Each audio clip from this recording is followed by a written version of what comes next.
What's up, everybody? It's Soren Baker here on Unique Access. Today we're joined by Talib Kweli. How you doing? I'm good, man. This is my Unique Access pose. Yes, you're very unique right there, Talib. Thank you for coming through, man. And one thing, since I've known you for a super long time, before you even really putting out records, and since we've had so many in-depth talks over the years, one of the things that I've noticed that's been really interesting to see how your career's evolved is, like, I think we've gone in the public from a discourse to arguments. And I think that you and I have had very in-depth conversations over the years, but you and I have never gotten into arguments. So why do you think that through social media and through different things that people are so quick to be so confrontational? People can be anonymous and they don't have to show face. Okay. They can say nonsense that's on their mind and in their hearts that they don't have to show up and defend in person. So it makes it easier for people to just be, say lies. And then, the text is hard too. When people are so used to and encouraging communication through text, a lot of the soul is missing.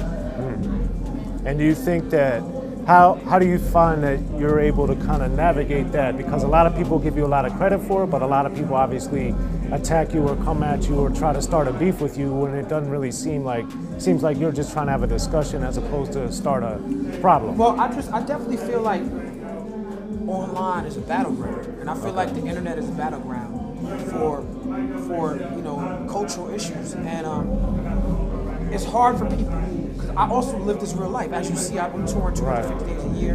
I'm dealing with real people, but I'm also online in that world too. Right. And I think too many people ignore it, and I think the rise of the Trump era has to do with that side of it. Right. The Breitbarts of the world, the Steve Bannons of the world, and the InfoWars, and the Daily Wires of the world, understanding that people are not going to vet their sources, and people are not going to take the time to research to see. Or be accountable. Yeah, people are, and accountability doesn't matter. Right. Even with, like, everything is biased, even with corporate left-leaning news sources like the Washington Post or the LA Times or the New York Times. These things are corporate, but they're more liberal. Okay. Right? But if they fuck up, he didn't do that last night. It's for the West Coast. If they fuck up, they make a retraction. Right. Like if they're caught doing something wrong, because they don't always get it right, and sometimes they print propaganda and things that are looked at are like, okay, that's not right. But if they get it wrong, if they get their facts wrong, and you can call them on it with empirical evidence, they retract, and that's what makes those institutions credible. Right. And now we have an era where people are accepting facts from sites that are opinion sites that have no checks and balances and no need. And no basis in reality. No, other than to enable and protect a white supremacist status quo.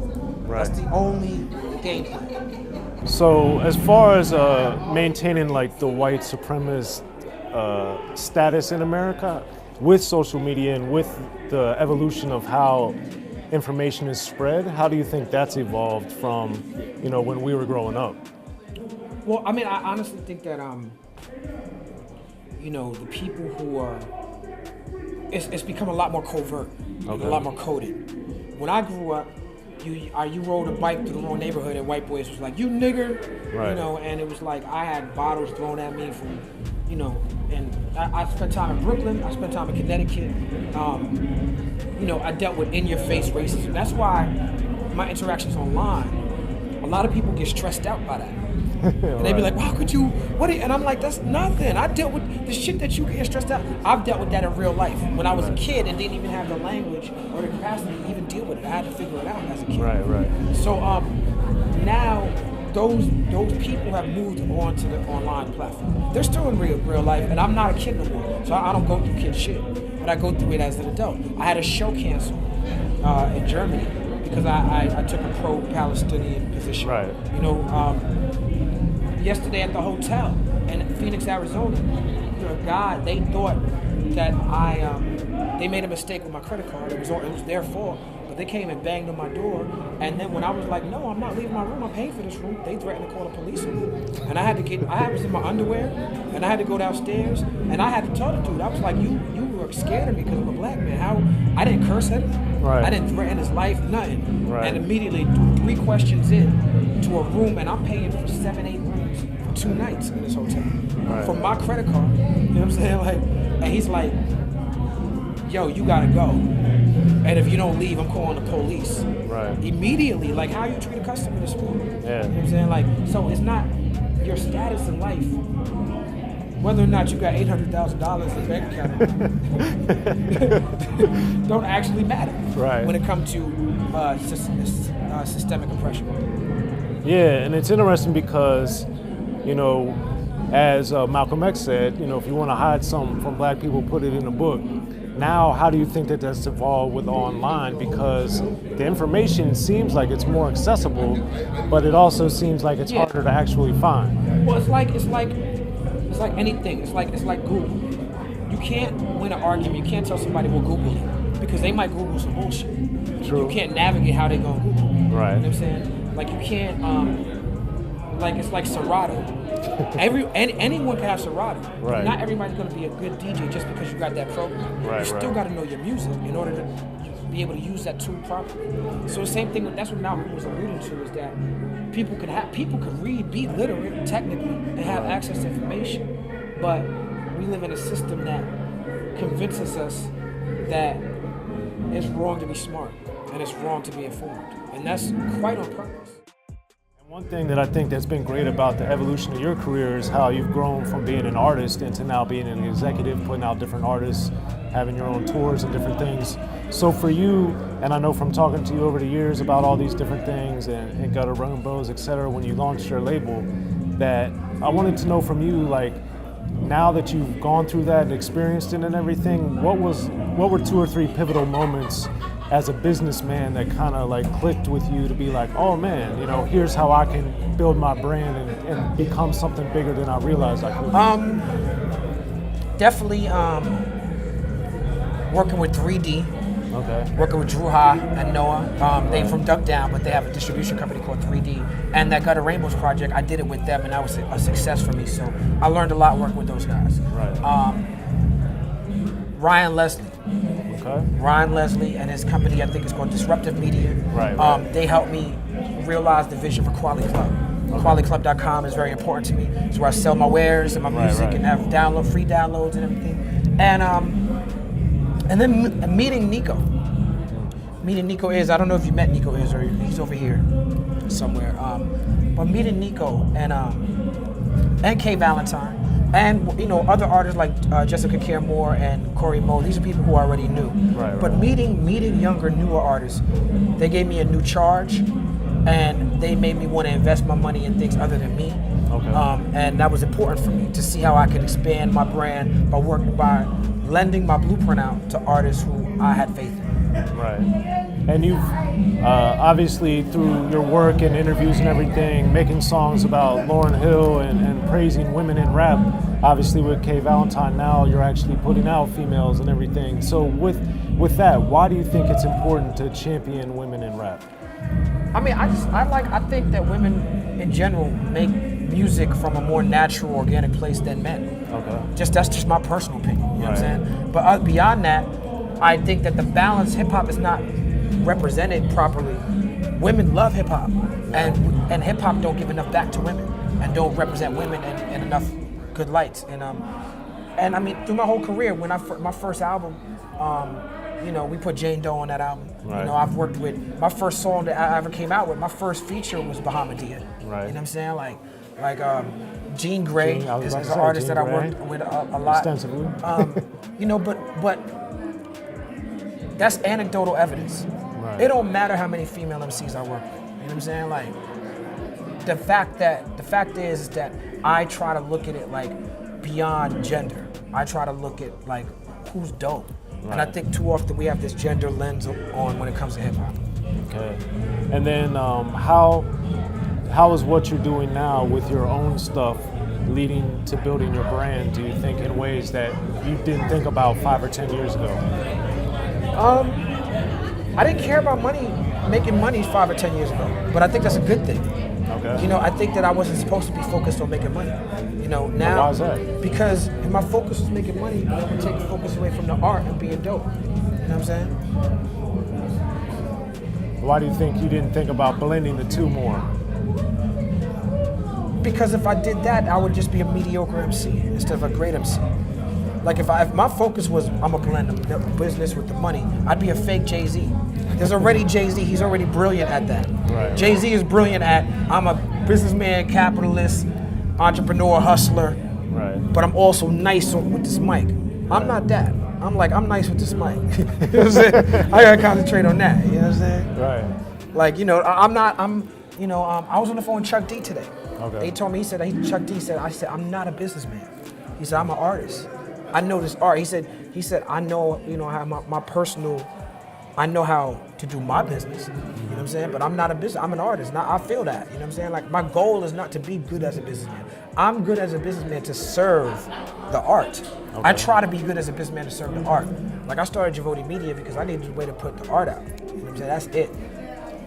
Well, too, also, obviously. But to add on to that, but now that I'm in a groove, now I'm also starting to think about revenue streams and also, you know what I'm saying? Right, right. But I also know that with Gutter Rainbows, you did learn how you could sell fewer records and make more money at the same time. Yeah. But I also wanted you to explain, obviously, with your grandmom, with the inspiration for the name of the company, kind of like building up like a family structure, making things more like paying homage to things that I don't think a lot of times in rap there's enough of that, as far as like whether it's ancestry or family or people that came before us. Yeah, well, that's my whole thing is that we stand on the shoulders of our ancestors. Right. And you know, Javoti Media was, my grandmother was an opera singer, and she used to sing opera in the house back in the days, and I just remember her being an artistic spirit. And so that's why I named the company. Yeah, and I think too that to that end, you've had so many different good partnerships, whether it was with Mos or Hi-Tek or different people that you've worked with throughout the years so extensively. So how have you gone from working with them creatively to now wearing both hats, being an executive and being an artist, and collaborating with the people you're being an executive with? Very cautiously. Okay. You know, and some of those relationships you have to realign yourself and learn. You know, my relationship with Mos and Hi-Tek has evolved over the years. Right. You know, and the way that we deal with each other as brothers might be different from the way we deal with each other as businessmen. Right. You know, but it's about achieving that balance. Right. And how, like, what's like a lesson either with one of them or one of your artists that you've learned to kind of how you look at the things differently? Say that again? Like, how have you learned that you need to look at things differently from a business versus friendship versus creative versus personal? I think you just can't take it personal. You have to understand that everybody, you have to approach people where they're at, not where you want them to be. Okay. Yeah, I think that's an important lesson because a lot of times we want to force our perceptions or our wants or our desires on other people. Yeah, you have to understand, you know, an important lesson I learned from both Nico and K-Valentine and Hi-Tek really is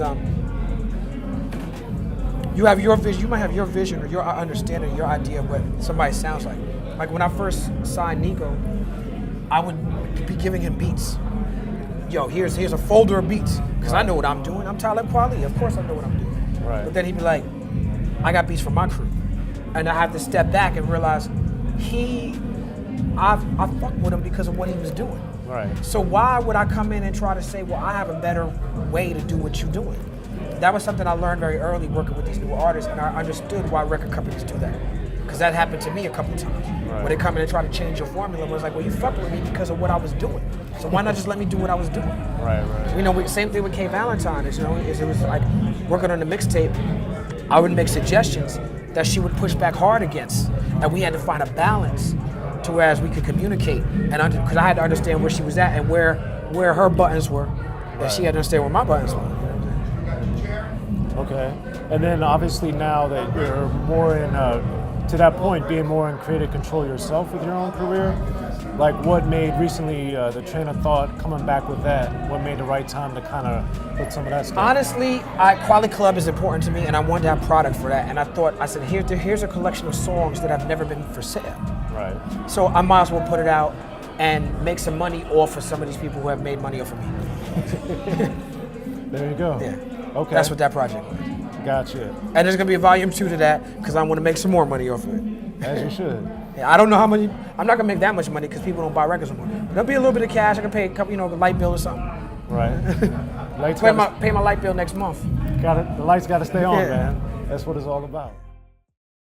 Be sure to check out the History of Gangster Rap by Soren Baker. He's official. History of Gangster Rap features exclusive interviews with Ice-T, Snoop Dogg, MC Ren, the D.O.C, and dozens of others. The History of Gangster Rap, a definitive look at how Los Angeles changed rap forever. In Los Angeles, the streets definitely set the tone of the hip-hop music. At 19, I got a $50,000 car. My whole angle always was, I'll be street, but I will always tell you the horrors that go along with this life. There will be penalties and casualties for just wearing the wrong color in somebody's neighborhood. And once gangster rap made it from the streets to the TV, the genre exploded. With Fab 5 on Yo MTV back with NWA. Yo MTV, it just catapulted us from being local heroes to national gangbang rappers. The History of Gangster Rap discusses it all from 1980 up till today. It's always gonna be shit happening in the streets. You know what I mean? So it's always gonna be something to talk about. The History of Gangster Rap in stores now.